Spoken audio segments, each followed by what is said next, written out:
All right, let's do this. We're going to rank Phase 2 of the Marvel Cinematic Universe. So of the 6 movies that are in Phase 2, how would you rank these? Be sure to let me know in the comments.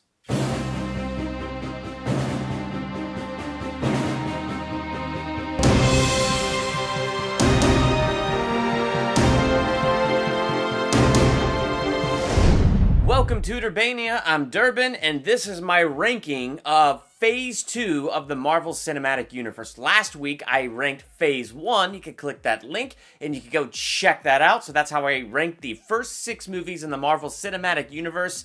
And I feel like Marvel continues to get better with their movies. They do a really good job with their movies. So the further into these phases we go, the harder it's going to be, especially since Phase 3 isn't complete, and there are things we're still looking forward to. So there's going to be a lot of fun ahead. So here it is. Without further ado, my ranking of Phase 2. Number 6, Thor: The Dark World. This definitely did not hold anywhere near the same magic as the original Thor for me. That first Thor movie was awesome. Kenneth Branagh directing and all that stuff. I just thought it was amazing. And this one, it was very lackluster. I mean, it had a lot of great moments. I mean, Loki. How do you go wrong with Loki? Perhaps you prefer one of your new companions, given that you seem to like them so much. Oh, this is much better. Whoa. Costume's a bit much. The fact is that Loki is not really the main villain of this at all, and yet he completely overshadows Malekith, the main villain. And talking of the Marvel generic villain problem that I've heard people talk about, I think Malekith would be just that textbook picture of that. So if you were to look up Marvel's kind of generic villain problem, it would be a picture of Malekith. I mean, I didn't find this guy that threatening. And then when you throw Loki in there and they go back and reshoot things to give Loki a bigger role in this movie, it just goes to show Loki is it. So really, if they wanted Malekith to compete with Loki on screen and actually be like the main villain of this thing and make this threat like that big, I just feel like they needed to beef him up a little bit more. I mean, what that would entail, I'm not even really sure off the top of my head. It's just, I don't know if you feel the same way. Let me know in the comments if you do. When you watch Thor: The Dark World, I mean, don't you just feel it? It's like you feel the potential of what Malekith and what this threat could be, and it just doesn't feel like this movie reaches the full potential of what that threat could be. I mean, it has fun moments. It's a Thor movie, and it's a Marvel movie. So, of course, it's not terrible. It's not like the worst movie ever made. But in terms of the MCU and in terms of what they have accomplished in just Phase 1, I just don't think this one holds up as well. Number 5, Iron Man 3. There were definitely some negatives with this movie, but there were also things that I really liked. The biggest thing that I liked watching Tony Stark get separated from his house, separated from his technology, separated from his suit. Like, his suit had to be plugged in and charged, and it was really damaged, no good to him. Like, things like that, and watching him have to think on his feet like this and improvise, I thought was really smart. Watching him break into the Mandarin's compound and how he went to the supermarket and bought all these supermarket things and then had to, like, build using that, I thought that was really cool. I thought the other thing that was cool that they dealt with in Iron Man 3 was Tony Stark kind of having post-traumatic stress from the Avengers. I mean, this is a guy who's very science-based and very reality-based. What I see is what I believe or whatever. I don't know. The point is, the idea of portals and giant worm monsters coming out of those portals and people like Thor and things like that existing, it literally broke his mind in a sense. I mean, it's like his mind's in this box, and as smart as he is and the things he's able to come up with, Thor and all that stuff, beyond his comprehension. We see that carry on in Age of Ultron, where just the idea of another alien invasion just kind of freaks him out. And so I liked watching how unsettled he was, the panic attacks that he had, because, I mean, that would freak me out. Would that freak you out? I think it would freak anybody out. So different little things like that I thought were cool. Extremis I thought was cool to have that introduction. The things that were not good for Iron Man 3 for me that kind of brought the movie down. Number 1, I thought Ben Kingsley as the Mandarin was amazing. And by that I mean this. Every trailer I watched, I loved his accent. I loved just the sheer evilness that it portrayed. The first half of this movie, where you're watching Ben Kingsley as the Mandarin, oh my gosh, it was amazing. And then all of a sudden he's Trevor. Do you want an empty life or a meaningful death? My name's Trevor Slattery. At the time, I didn't know much about the Mandarin, like the Mandarin being basically Iron Man's Lex Luthor. I didn't know things like that. Even so, I was disappointed that it was just Trevor, because that was a formidable foe, and I really wanted to see that part play out. And I get that it probably would have been a nice twist that he's really Trevor, except I didn't like Aldrich Killian. I just didn't like him as a villain that much. I just didn't really find him that sinister or scary, even if he does breathe fire.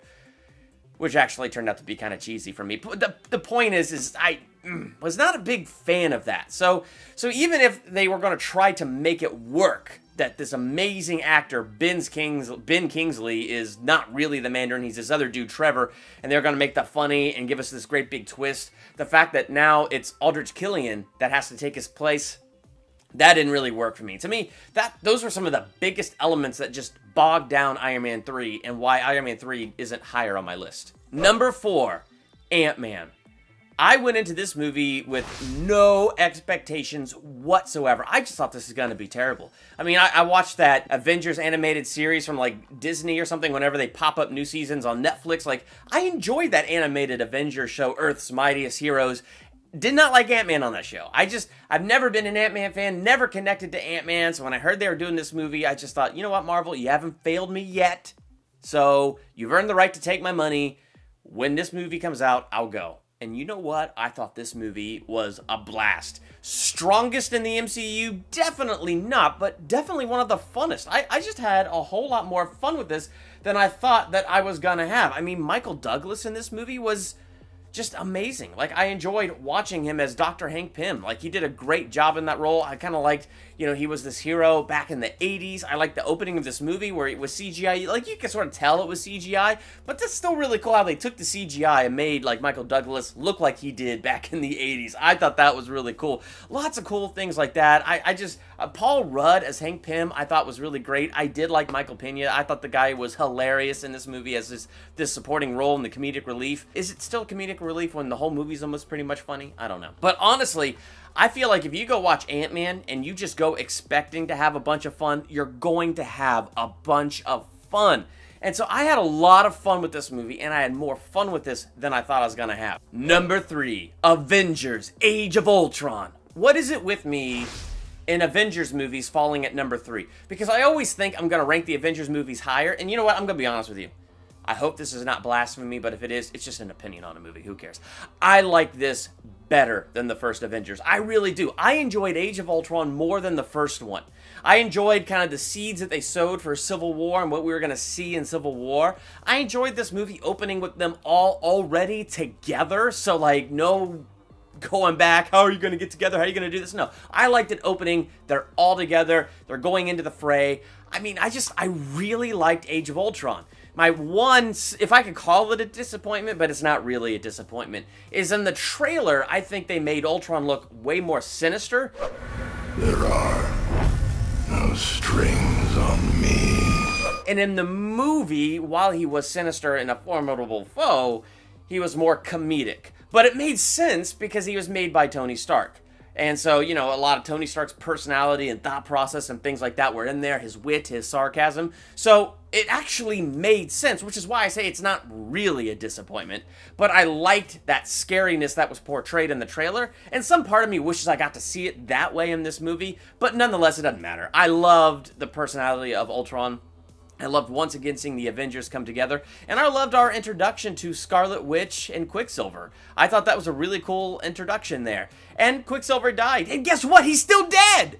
Oh my gosh, a comic book movie where the stakes were high because a character died and remained dead! Woo! I'm back and forth on that love interest thing between Black Widow and the Hulk. I mean, there's like a part of me that liked it because I liked the whole, the way she could calm him down, and he would calm down and things like that. Like, I liked having that connection. I thought, like, it was cool to have that. I'm not sure how I felt about it being between the Black Widow and the Hulk, because, he's got Betty. And, since we saw Betty's dad return in Civil War, why not just bring Betty back? But then she's not an Avenger, so that doesn't work. So, I don't know. Like, I have such mixed feelings on it, because it's awkward to see it on the big screen, but nonetheless, I liked having something like that in the movie, so I go back and forth on it. The one thing that really makes me sad is knowing that the studio was like, Joss Whedon, You either get to keep the cave or you get to keep the house, but you don't get both, because the whole scene with Thor in the cave, like in the deleted scenes, it makes so much more sense, and I would like to have seen that just played out in the movie. I don't care if it would have made it 3 hours long. Hey, Marvel, Disney, I would sit through a 3-hour Avengers movie. Just so we're clear. And if you're concerned about money because it's 3 hours and you get less plays, I will go see that thing more than once. Disney, I'm committing to go see a 3.5-hour Avengers movie more than once on the big screen to help you make up the money for it, okay? I will do that for you. Number 2, Captain America, Winter Soldier.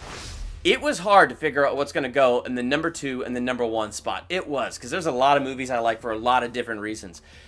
For instance, Captain America, the Winter Soldier could probably interchange with my number 1 and be a number 1, because they're two kind of different styles. This one has a lot of the funny light stuff, but it is an action-packed spy thriller, and I loved it. I loved the tone of it. It was gritty, it was funny, and it was awesome. It took Captain America and took him away from this land of cheesiness, which he really wasn't in the MCU.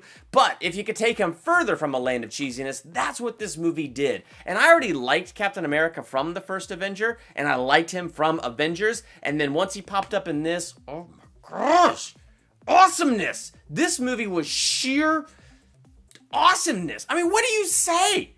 I mean, it's an amazing movie. It's my number 2. And well-deserved. Number 1, Guardians of the Galaxy. Volume 1 now. I guess we call this Volume 1 now. But when I heard that they were going to make this movie, I didn't know much of anything about Guardians of the Galaxy, but when I heard Talking Space Raccoon, I went, Marvel, you're going to jump the shark. For the first time, you're going to jump the shark. This is not going to be good, Marvel. This will not be good. And I believed that firmly. And then the first trailer came out, and it melted my face off. And I was so happy to be wrong. This movie looked incredible from trailer number 1. Every trailer they released after this made me excited. And then when I saw this movie, it's just a masterpiece of the rock opera sci-fi action comedy. I mean, Chris Pratt, man. What are you doing? I'm distracting you, you big turd blossom. Anyway, to see him go from Andy Dwyer to Star-Lord was amazing. And then it was amazing to watch Parks and Rec and watch them explain the fact that he went from being pudgy Andy Dwyer to muscular because he quit drinking beer. That was what they did, and I thought that was hilarious. I was so blown away. First off, when you take all 4 of these characters and you stick them together, each of these actors played these characters perfectly. Each of these actors had tremendous chemistry with each other. And I just felt like these actors were having fun in these roles. I felt like these actors were having fun on the set. And in turn, I had fun with this movie. The villain, I don't know. He's a little generic, but I didn't care. I mean, I absolutely didn't care. Absolutely loved every aspect of this movie. I don't even know what more. Have you ever just had a movie that you like so much that all of a sudden you are overwhelmed with thoughts that you have and praises that you can say? There's so many things I can compliment on this, so I'll just break it down. Fantastic acting. It had a great story. I thought it was hilarious, and it had heart. Why are you doing this? Why? We are Groot. I shed a tear. I am man enough to say that I shed a tear. There it is. That is my ranking of Phase 2 of the MCU. What is your ranking of Phase 2? Can't wait to have a conversation with you about it in the comments. While you're there, hit the subscribe button to become a Durbanian and hit the bell next to the subscribe button so you're notified the moment I drop new videos. Check out my last week's MCU Phase 1 ranking and my other ranking videos, movie reviews, trailer reactions, theological analyses, and other great things I have on this channel. So check all of that out. I'm Durbin. Thank you for checking out Durbania.